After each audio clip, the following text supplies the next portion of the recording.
Hi there, and welcome to the Live Vybrant Podcast, where we explore how to live with energy, purpose, and intention. I'm your host, Joshua Haag, a holistic lifestyle, performance, and success coach with a background in professional sports and 2 decades of coaching experience. Each week, I sit down with experts across a multitude of fields, including wellness, finance, and personal growth, to uncover practical strategies that will help you thrive in every area of life.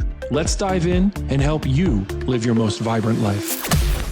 I am so excited to be here with Sarah Fisher. She's a great friend of mine. We actually did a speaking school together. She's a master health coach. She is the owner of Functional Effect Fitness and Rehabilitation in Chi-Town. Sarah, thanks so much for being here. Thanks for having me, Josh. It's a pleasure to be here. Now, realistically, for those listening, I am so excited. I am so proud to be a part of something called Perform Better, and it's you can consider it a national summit education circuit like NSCA or NASM. It's a huge opportunity for coaches to come together to learn. And Sarah is one of the master coaches that has been kind enough to get up and lecture and teach. And I wanted to start today by kind of diving into, what she spoke about. I'm excited for her to say the title and whatnot, because I think it's super powerful. Sarah, what was your lecture topic for the summit? My lecture topic was Deep Health, the secrets that will help your clients unlock their ability to help manage chronic stress and your own. Because as coaches and people in the service industry, we are just as prone to burnout as our clients are. And so we have to lead through that example. So it was not only practical, applicable information for our clients, but also the stuff that we need to be doing as well. Okay. And so if you were to give me a bird's eye view, what are we looking at here when it comes to burnout? I had a women's burnout specialist on that was very curious. Tell me what you've seen, if you saw different studies, things like that. And then I want to get into how to actually combat some of that burnout, because it's a huge topic. Well, the really interesting thing about burnout is that it's not a new subject that's being researched. Since 1975, Herbert Freudenberger was the first person to start doing research in the area of burnout and chronic stress. And in 1981, Dr. Christina Maslach created the Maslach Burnout Inventory, which has been basically the gold standard for burnout research and burnout assessment. It took until from 1981 all the way until 2019 for burnout to be formally recognized as a syndrome by the World Health Organization. But the really interesting part about burnout and its clinical designation is that they only apply it to unresolved workplace stress. So I think that what we have found through the experiential research that we've done through treating our clients and working with our patients is that burnout isn't going to be resigned just to workplace stress that is unresolved, but it's the unresolved stress in all 6 dimensions of our client's health. And so we refer to that as deep health. So wait, before you go on, what are the 6 dimensions for the idiot in the room? That was what I was hoping you'd ask. So when we talk about health, we typically think about physical health, right? We think about nutrition, sleep, and movement as this kind of lump. And that's typically what we're addressing in our mainstream health and wellness community. But health is so much deeper than that. And if we're only addressing the physical health component, we're leaving 84% on the table. So it breaks down into these other 5 components that include relational or social health. We have environmental health. We have emotional health. We have mental health. And we have existential or spiritual health. And so all of those 5 plus the physical health component are what makes our whole health picture. But yet many of us are really stuck and focused on 16% of the puzzle and not looking beyond that when it comes to why am I feeling the way that I'm feeling. And so that's where... And can you give me just a specific example or 2 of each of those 6 buckets? Sure. Because environmental health, I don't know what environmental health is, just off the top of my head. Yeah, so environmental health, it's how well does the environment that you're spending the most time in support your health and well-being? So that can be everything from the volatile organic compounds that might be present in your actual environment, like fragrances, or oftentimes the most volatile organic compounds that are in your home are in your mattress. And in your flooring. And in your rugs or your carpets or your furniture. So there's a lot of different ways that we can be exposed in our environment, but it's not just to things, but also to people. So you can be in a toxic environment by whom you are surrounded by. So there's also that element of environmental toxicity that's not just the things that you're surrounded by, but the people as well. Okay. But then when it comes to social stress, you would think that there's some crossover from that environmental stress, but social and relational health is really how well are you supported by your community? And do you have a community? Because many people today live in a state of isolation, chronic isolation. And we now know through the research that isolation is just as detrimental to your health as a 15 cigarette per day smoking habit, interestingly enough. That's crazy. Isolation is just as detrimental as a 15 cigarette per day smoking habit. Wow. So it's funny. I think about it and I'm curious about yourself and probably a lot of practitioners, right? We rely so heavily on our client relationships. I definitely, and I've spoken to other trainers on my team and friends that are coaches, we end up wanting that isolation when we finally have a moment to be down. Where's the line? Where's the in between? Totally. Everybody's Goldilocks zone looks different. And it's living in a state of respecting your own Goldilocks zone that is really where the magic starts to happen for people. But instead, most people are living their life off of a list of shoulds. Like, I should be doing this. I should be achieving this. I should be getting to this level of education. I should be getting this degree. But how many people are actually living their authentic desire of what they want to be doing in their life? Maybe not Slim to as none. many. Yeah, not very many. And that in and of itself can lead somebody down the path of burnout. It's what I see a lot of my high achieving clients, because they've shoulded themselves up the corporate ladder, and they're finding themselves in this high C-suite position and miserable because it's not what they want to be doing at the end of the day. At the end of the day, some of them want to be doing what I'm doing, which is being an entrepreneur and running their own business, doing what they're doing, but doing it for themselves. And they never took the leap. And now they're working for someone else for the rest of their life and not doing what they really wanted to do, which was taking the leap of entrepreneurship. So there's a lot of people who aren't living in authenticity, which that we can loop back into existential health, spiritual health. Of that, what is your purpose? Like, are you actually living in your purpose? I think so many people don't even understand how to answer that question or have ever thought about what their purpose could potentially be. No, that's powerful. Because they're living off of those shoulds, right?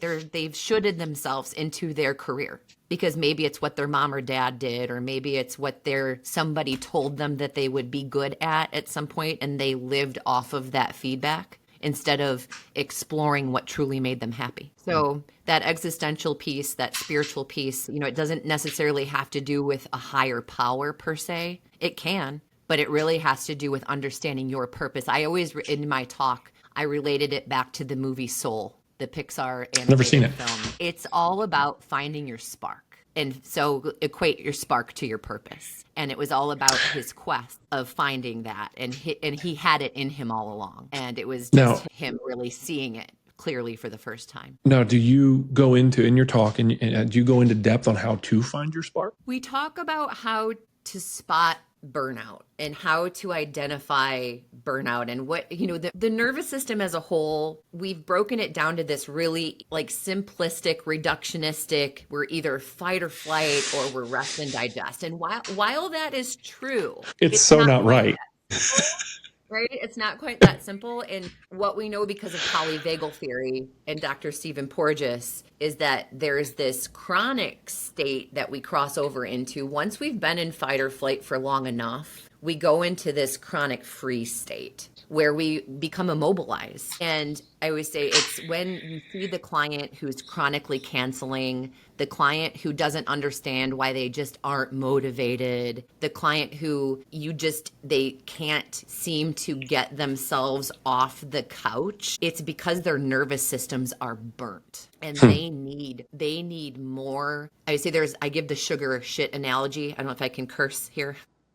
Yeah, run it. But Absolutely. The nervous system needs a mix of sugar and shit, nurture and shaking, right? You can only take so much shaking to the nervous system before the nervous system goes into that chronic freeze state. You have to go back into nurture mode. And so many of us don't nurture our bodies enough to earn the right to shake it the way that we shake it. Whether it And can be you the give way me that can we you give give me some ourselves examples of shake and nurture?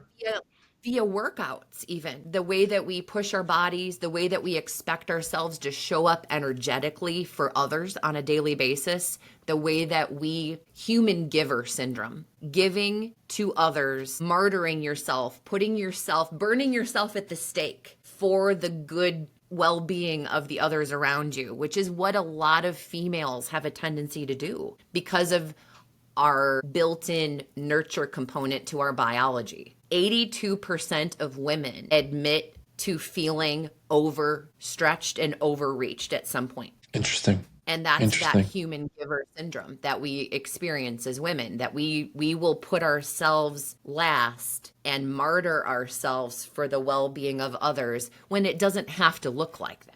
When Correct. we could be pouring into ourselves first and then pouring into others from our overflow. I think it's a lot of now. I think the argument would be that in terms of coaching, people that I've met, there's a lot of women who they want that to be their script, though. So it gets a little confusing between what does actual burnout look like versus not. So you hit on a couple. You were saying that you loss of motivation. You might not want to get there for a workout. Give me more examples for someone listening. What's the real signs here? So burnout, if we talk about the clinical way to assess whether you are in burnout, it's a trifecta.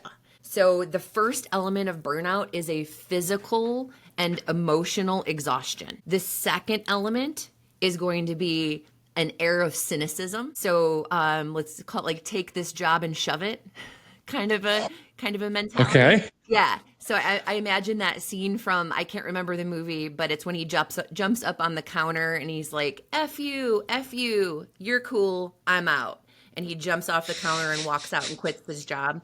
And he works at a fast food restaurant. It's that whole air of just like, I am so done with this. And then the third element of burnout is having a lack of effectiveness. So a decreased effectiveness at whatever it is that you do. So whether it be your job, your training, your coaching, your whatever, it's a decreased effectiveness. And if you are thinking that you might be burnt out, there's a high likelihood that you're burnt out because it's not going to be you usually who spots the burnout in you. It's usually going to be somebody else because that whole analogy of the frog in the boiling pot is very real when it comes to burnout, that you are in it for so long and you're so used to the pressure that you don't even realize the stress that you're under until you're out of it. Makes sense. There's going to be people coming to you saying, are you okay? You don't seem like yourself. Are you good? Is anything wrong? And you're going to be like, no, I'm fine. No, I'm fine. And you'll snap at them.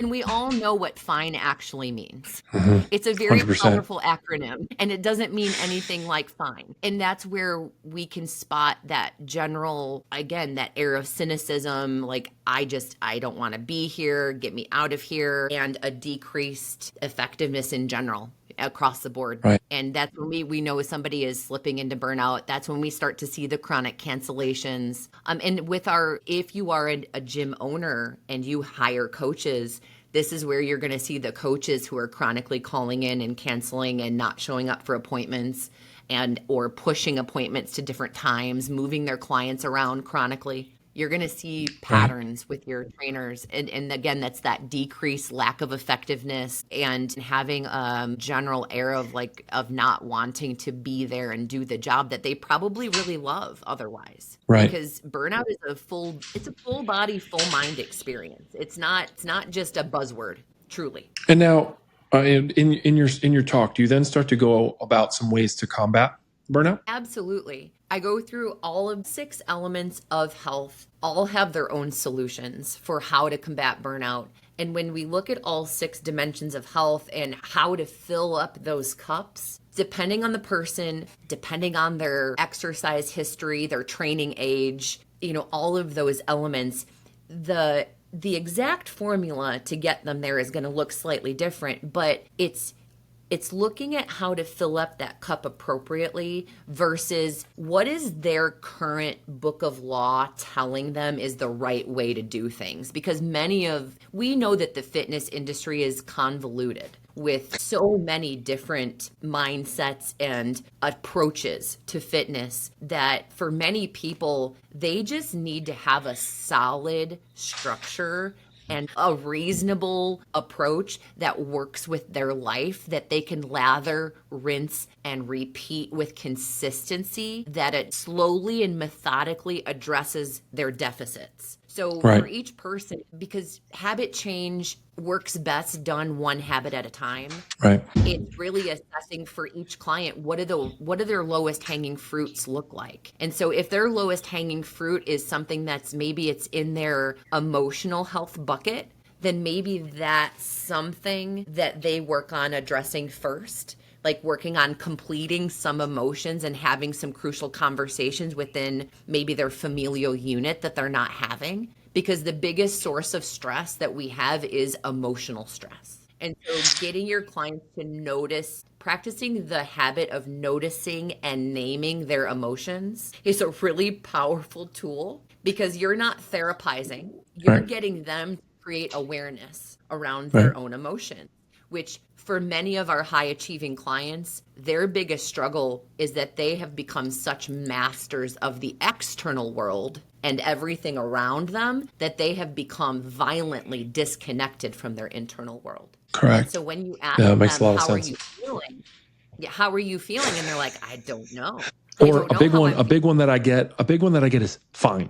I feel fine. Yeah, well, fine. What does that mean? Can you go through for me? And let's assume I have a deficiency in every bucket. It doesn't need specifics, but let's say every bucket. Can you give me some perspective, right? Because someone listening to this might not have an understanding or an idea of what they actually are deficient in. And can you give me of the 6 buckets, the 6 responsive of think about like you just did with emotion. Maybe you need to have some deep conversations with yourself. Like, can you give me the tit for tat? Absolutely. So if you were experiencing because I always say it's a net gain versus a net drain in each of these 6 areas. And it's identifying whether you're in net gain or net drain. So let's say we're wanting to identify what does net drain look like in these 6 buckets. If we're looking at somebody who's in a net drain in their physical health, this might look like caffeine dependence. This might look like insomnia, the waking between 1 and 3 a.m. That's really common to see with chronic stress cases. When we are looking at somebody who is working out excessively, using it as a coping mechanism, like the no days off mentality, that's a pretty good indicator that something is out of balance, that we don't have a healthy mix of rest and recovery, right? There's a lot to be said about having chronic pain or unexplained pain. That's a big one in the physical health bucket. When we have somebody who's like, I have this shoulder pain that comes up and I don't know what I did. I just woke up with it. That's usually somebody who's pretty depleted. Low back pain, chronic low back pain, usually somebody who's pretty depleted. There's always that mechanical component, no doubt, but oftentimes we are looking at somebody who is depleted and they need nourishment. And nourishment looks like a lot of different things when it comes to those buckets. When we're talking about emotional health, somebody who's in a net drain, they could be somebody who is not able to receive other people's big emotions without exploding themselves. So if somebody comes to them with a problem, they're like, I just can't deal with this. That's a pretty good sign that you have somebody who's working in a net drain in their emotional health. Somebody who can't talk about their feelings without exploding, breaking down and crying, like not being able to complete the thoughts or be able to talk about the things without having extreme swings in any direction with their emotions. That's a pretty good sign that somebody's working in a net drain in their emotional health. But really the big one is like, how do they receive other people's emotions? Because you can have people that aren't good talking about their own emotions and not be burnt out, but how are they receiving other people's emotions? That is a pretty good giveaway. Big sign. Big sign. Yeah. Definitely. Mental health wise, lack of short-term memory. So short-term memory loss is a big one. Brain fog. Brain fog is another big one when somebody's working in a net drain with their mental health. It doesn't have to be anything in terms of, it could just be cognitive difficulty. It could be having difficulty doing tasks that are normally very easy for you, like adding, subtracting, multiplication, like anything that you would normally have an easy time with. If your process seems slowed or skewed, that's a pretty good sign that you're not working in a good place with your nervous system. When it comes to mental health, it could also be just processing information. Like being able to read a book and retain the information and not feel like you have to reread section 3, 4, 5, 6 times. That's also a big part of the mental health. It's just cognitive processing, with the mental health area. Let's see, we hit on everything. Our mental health, when we're working in a net drain with our environment, it can be just having chronic thoughts of wanting to leave. Like I can't wait to get out of here. That is a pretty good day that you're working in that drain with your environment. Pretty good idea that you're in the wrong space. Yeah. And thinking about, like, many people are familiar with the 5 people exercise. Think about the 5 people that you spend the most time with, and you are the average of those 5 people. I actually do this exercise differently. When it comes to environmental health, think about the 5 people that you spend the most time around, and how do those people make you feel? And take an inventory of how each one of those people make you feel energetically. Do you feel energized and uplifted when you leave that person's presence? Or do you feel suppressed and beaten down and smushed by the time you leave that person's presence? Right. That is a very good indicator of what kind of balance you might need within your environment. And I think that we hit on existential or spiritual drain. Feeling a lack of purpose, a loss of meaning, and kind of like that what is it all for? Like not really, like feeling a severe lack of meaning in what you're doing. That is probably the number one indicator that you're working in a state of net drain with your existential or spiritual health. And it's interesting that as you dissected these buckets, it's different categories within mental health. You really drilled down in terms of overall coaching. And in the beginning, you talked about a lot of people see exercise as, what did you say? Nutrition, the actual physical exercise. And I think you said sleep. I forget what the other one was. And sleep. Yeah, sleep. And it's curious in terms of, I completely agree. And as I've built out like my pillars and my fitness company and the new one, and as we're going through this, I completely agree. And it's a very interesting way to kind of dive deeper into neuroscience, basically, and the way your brain is processing different buckets, different stimuli. Is this all from you, or is this from books? How did you come about to make these realizations and then, realistically create this concept? So the deep health construct isn't something that I came up with. The deep health construct, through my training in precision nutrition, through the master health coaching course, the deep health concept is introduced there. But when I was introduced to the deep health concept, I was like, this is what I do. Like, this is already what we do. It's just a way for me to put it into buckets. Right. And being able to, like, as we know, as human beings, we like to put things into buckets and we like to categorize. So it just creates a framework around, this is my 3rd year in fitness. And all along, this has been how we've looked at treating our clients and working with our clients at Functional Effect, has been through this lens of looking at the whole person. You know that you can't just look at their workouts. You can't just look at their nutrition. You can't just look at their sleep and their sleep hygiene. You have to look at, what does their social support look like? What does their home life look like? What kind of partner do they have? Does their partner support their goals, or does their partner not support their goals? Do they have children? How do those children's schedules play into the complexity of their week or their day? Like, there's so many working pieces that create this person that comes to us trusting us to take care of them. And if we're only able to take care of 16% of them, we are doing them a gross disservice as an industry.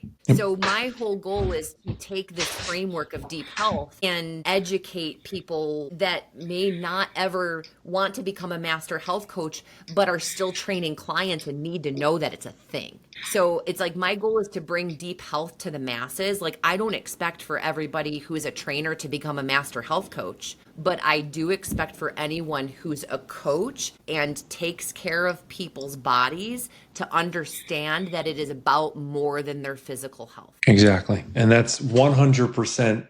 I think it's very new science in a sense of new to the world, new to being talked about. I think for a long time, it's very barbaric in terms of it was always just the fitness side of things. And it was like a hammer to rock. And it was, you don't talk about your feelings. You don't talk about emotional distress, things like that. And I think over time, people are starting to understand, right? You're on the forefront of that. We're privileged in the fact of we think very differently. You and I think very the same, but we as practitioners, we're on the forefront of it as well as we do think differently. Opportunities like Perform Better and things like that let us see from a different lens. But I also think at a grander scale, I think people are finally at a place, right time, right place. And I think people are finally starting to second guess their health. They're starting to look for deeper causes of problems. As you said, you get into things from blood work and genetic methylation testing, if you want to go super sciencey, all the way through deep health, where you're looking at emotional states and basically the way your brain is processing different stimuli. It's totally different sides of the puzzle. But the client just says, I can't sleep and I'm awake in the middle of the night. Well, why? Practitioners like yourself, myself, were lucky enough to just kind of second guess the status quo. And that's why when I saw you and your topic on the Perform Better docket, well, actually we reached out on Instagram, but I had seen it on the docket. Then I reached out on Instagram. I thought it was fascinating because literally we're coaching the same thing in a different light. And it's really cool. So how has it been in terms of coaching your clients, because your boots on the ground, even though we're talking about this, a lot of I think that's one of the reasons of the podcast and the books that I'm putting out and things like that is a lot of the quote unquote gurus that you'll see, the information feels very unobtainable and clients still feel lost. You see, like you said, the wealth of information on social media and 90% of it is just absolutely just hogwash. How have you seen your clients take to deep health? How hard do you preach it? Or is it just kind of something you tiptoe around? Tell me about your implementation. Realistically, it's the basis of everything that we do here at Functional Effect, because if we don't address the whole person and we don't preach from a deep health perspective, then we wouldn't be who we are. So we take it really seriously, but we recognize that we have to meet each client where they're at, because not everybody's ready to dive into each of those elements, and not everybody's ready to look at themselves through that lens.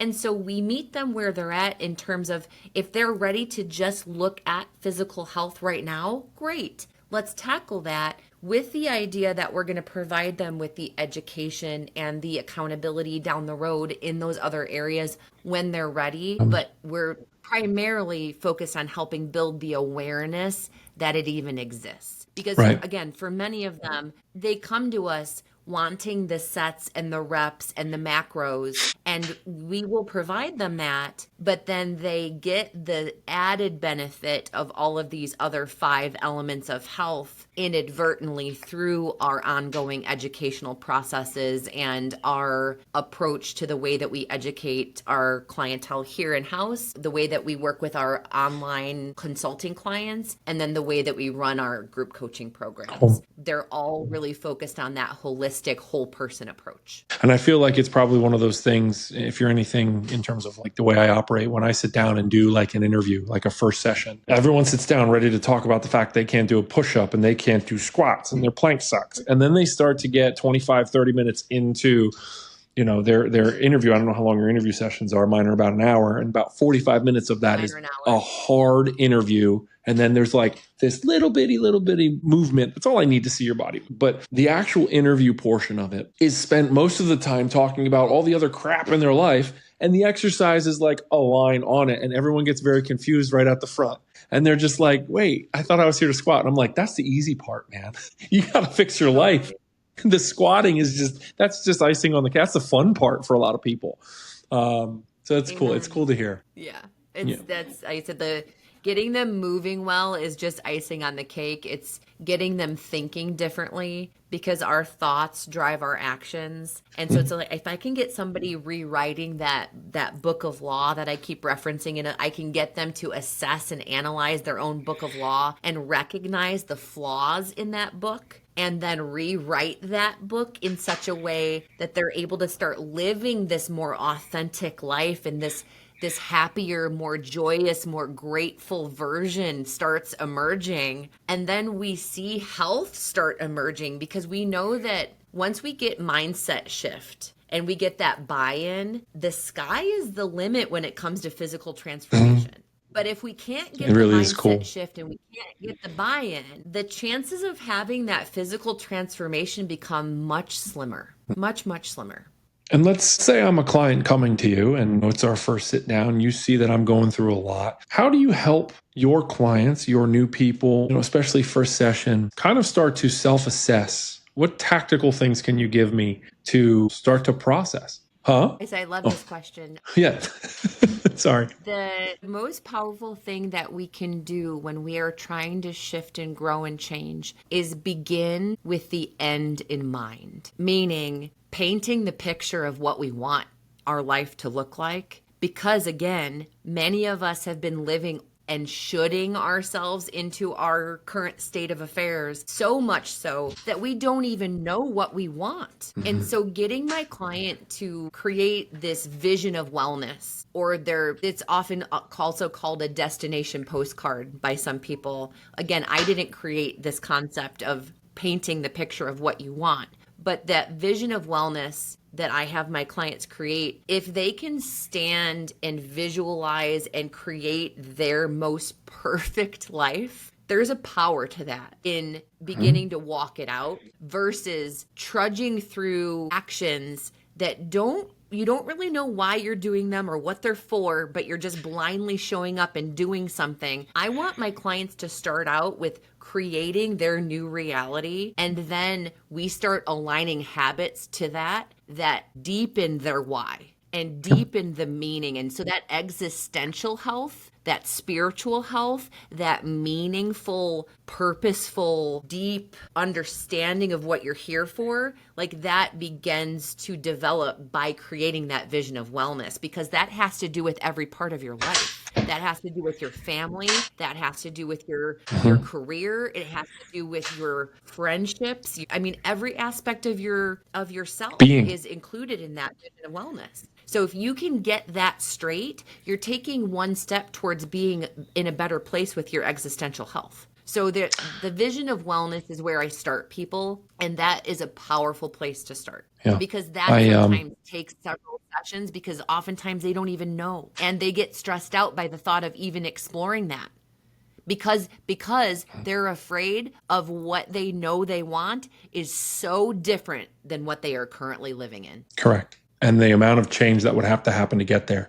It's a cool, for those of you listening, as a practitioner, it's a really cool experience to be able to sit with somebody and give them the ability to dream again. And when you sit down in front of somebody and you ask the question of like, what do you want? And I'm very informal with my sit downs. It's like we're having a beer. It's like, what do you want? Why am I here? And that's literally the question. And they're like, I want to put on 5 pounds. And I'm like, no. That's the frilly stuff. What do we want here? Right. And people get almost, you see them turn into themselves and they have no idea how to, because I'm confronting them. It's not, I'm letting you out of it. And we'll spend 25 minutes. If I don't care how much I need to know about your nutrition right now, I need to know what you want. And if you can't answer that, there's no point of even sitting down any farther. So I think that's a great takeaway for people listening to this, looking to make a change, anyone. And that's regardless of your fitness level or what you're trying to do, narrow that in. I always say you can't steer a ship in the ocean without a destination. You got it. And it's a good imagery. It'll just go in circles. I love that. And obviously your talk, like you told me, your talk went well. Standing ovation. I would like to think that it went pretty well. Yeah, we went to see Thomas Plummer, the Thomas Plummer. I'll make sure I tag him in this, see what he says. And he was our speaking coach. We did basically like a seminar where, we sat, and that's where I met Sarah. And it was a wonderful experience just to kind of learn how to engage, how to tell stories and paint pictures, visions for people as you're speaking. It's exciting to see someone, right? And that's why we're sitting here, is because I'm seeing her do so well. So it's a really cool experience to see, right, your colleague and a friend excelling to kick ass. So I'm proud of you. I'm proud of you. Yeah, likewise. I'm excited for you. You have yours coming up this weekend. Next weekend. Yep. Yes. How exciting is that? I'm so stoked, and it's so funny. And we'll see what you say. I've told like a couple people about it, and they're all just like, cool. No one understands that, like, what it is, or like that it's big. Like it's a big stage to be at something like this in what we do. Like, it's an honor. It is. It is. I've been attending Perform Better as an attendee since 2006. And so right. It's been a lifelong career goal to be on that stage. And I will tell you what, I mean, I had sweaty palms and the whole thing before I went up there, but it was the 75 minutes went by like that. Yep. So fast. And now, did you do a movement, or were you lecture only? I did both. I did hands-on and I did lecture. So in my hands-on, I actually broke down the 6 elements that you can bring to your business to help create a space that helps your clients regulate their nervous systems. And it's not what people expect. Okay, tell me about it. So the 6 elements that we talk about, it's all based off of the research of Dr. Christina Maslach, and it's all in her most recent book, which is, the name of it is escaping me at the moment, but she breaks down these 6 elements in regards to workplace efficiency. And the first one is having choice or control within the workplace. So we talk about workplace, we're going to be talking about the gym, right? So we talk about within the workouts, how much control and choice are you giving your client around what you're doing for the day? Like, are you giving them any options, or are you barking orders at your client? Because if you are working with somebody who's already living in a chronically dysregulated nervous system, they need to have a sense of control. They need to feel like they are in control of what is happening in their world during that hour with you, because they might not have that at all outside of that hour with you. It's really funny. So I do that. I do that depending on the person without thinking. That's really funny. I'm like, huh, okay. It's intuitive. I find for people that are highly empathic and highly sensitive individuals that we tend to do it intuitively. But for those trainers who aren't, because we know that trainers range the spectrum of highly empathetic to highly unempathetic. That I saw a lot of people's like their light bulbs went on when I brought up that one. Workload is another one. Just like giving them options within their workload, again, depending on the day. And having a program design in general. So workload / program design, because again, how many trainers go into their sessions without a program? And so for a client, not knowing what to expect is a really good way to get somebody into their fight or flight portion of their nervous system. If you have somebody who's already circling the bowl of burnout, give them knowledge of what's happening next. And I want to freeze you. I think it's important to say, give them knowledge of what's happening next, but you don't have to tell them the minutiae, because sets, reps, minutiae, order of exercises, that stresses somebody who doesn't understand it as correct. And that's part of the workload concept is keep your verbal cueing to a minimum, because the more you ask them to process your words, the less they can process the movement.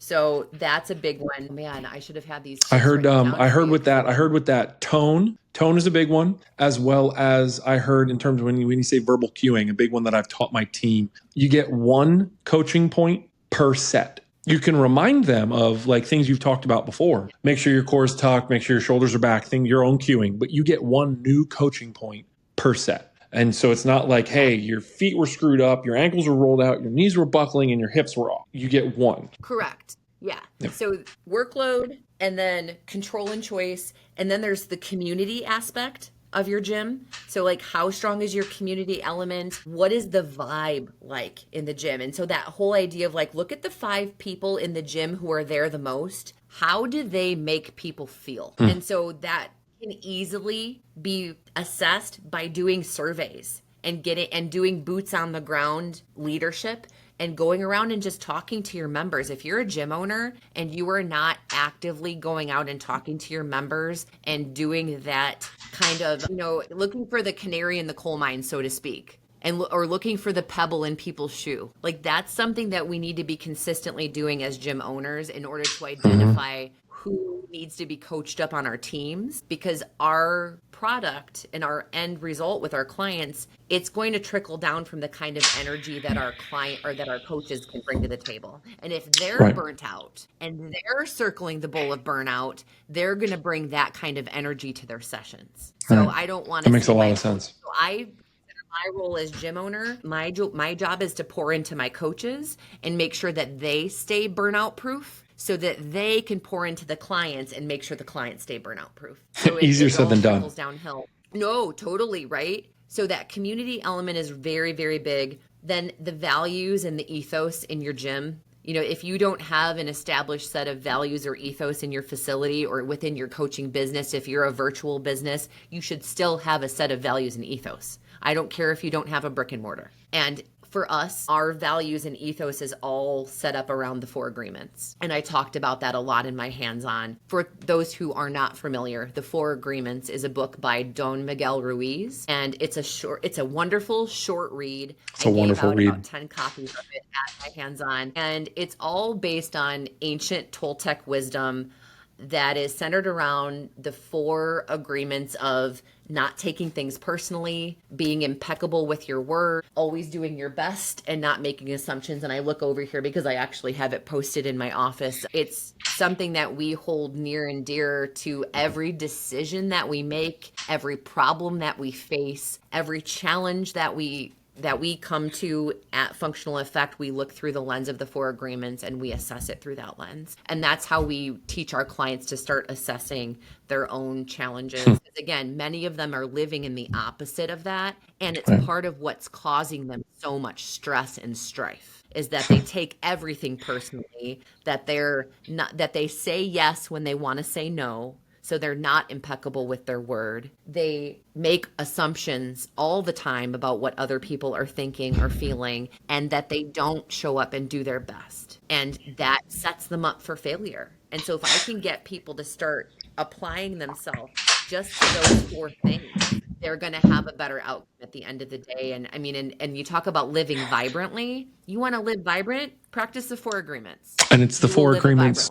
A little book plug for anyone not supported or not sponsored, but what's the book? 4 Agreements by Don Miguel Ruiz. Perfect. So I want to, for the last couple of minutes, I want to turn, as incredible as all this is, I always find it so fascinating. I love to end kind of the podcast with a little bit about you, right?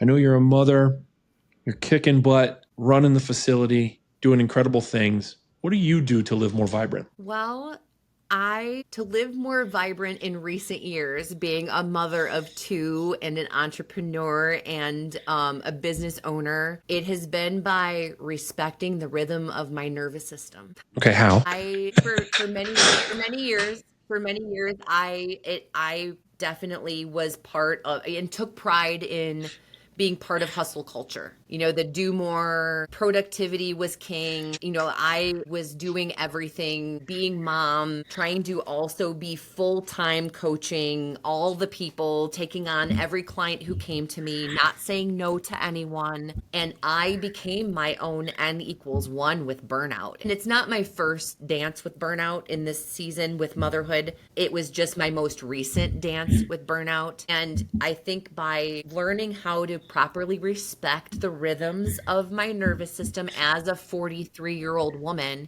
which looks different, mind you, than a 33-year-old version of Sarah or a 23-year-old version of Sarah. You have to learn to work with the rhythms of this midlife body that you're living in and how to pause with purpose. Ooh, pause with purpose. I love that.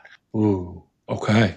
Pause with purpose. That's going to be the slogan of this podcast. Learn how to pause with purpose. Yeah, because many people, they look at their body's stress response as the enemy, but the stress response is your messenger. And if you can learn to listen to the whispers of the messenger, you'll avoid getting hit upside the head by the proverbial 2x4 of health consequences. Because that's chronic stress, and chronic unmanaged stress is at the root of most chronic health issues. Well, shoot. Learn to bend with, how'd you phrase it? Learn to bend with your nervous system? What was the phrasing? Learn to respect the rhythm of your nervous system. That could be your book title. Wow. But the pause with purpose is good too. Oh man. Which I am currently working on my first book. So I'm very excited to come back on I will, hopefully you'll have me What's back your on quick plug? Throw it in. What's your first book? What's it going to be? I'm so proud of you. That's amazing. The first book, yeah, thank you. The first book is all about burnout. So it is going to be a book that myself and my sister, who is a functional nurse practitioner, we're going to be writing the book together from an East-West perspective, because she had her own health crisis that I was actually the one who pulled her out of it. It's amazing. So being that, yeah, and it was a really pivotal point in her career where she made the decision to go from traditional Western nurse practitioner to now functional nurse practitioner, and she actually uprooted her whole life and moved to Alaska to become a wilderness nurse, because she was also in the throes of her own burnout, and she recognized that she needed to start living her true happiness. And so she moved out into nature and is loving it. I love that. That's incredible. Well, I cannot wait for that to come out. I'm so proud of you for writing it. Yeah. Before we sign off, where do we find you? Socials? How do we reach out to you? Give us the quick lowdown. Wonderful. If you want to reach me on socials, you can find me at Coach Sarah Deep Health. That is, I spend most of my time on Instagram. You'll find me a little bit on Threads and Facebook. And Functional Effect is the name of our facility. So if you want to check out, if you're in the Chicagoland area, I will tell you though that we are actually, for the first time, our gym is at capacity, and we are going to be starting a wait list for the first time ever. So it's pretty incredible. After 15 years in business, we have built it to a place where we are now maybe having to say no for the first time to people. So it's pretty wild. I'm so proud of you. That's incredible. Well, maybe not no, but maybe like come back later. We'll see you soon. Well, that's incredible. Yeah, we'll see you soon. And Sarah, I can't thank you. I can't thank you enough for coming on. This has been absolutely incredible. Again, I'm so proud of you and what you've done to perform better and what you're doing with Functional Effect. Thank you so much. And it's been an absolute pleasure talking to you today. Thank you so much for having me, and I can't wait to come back again.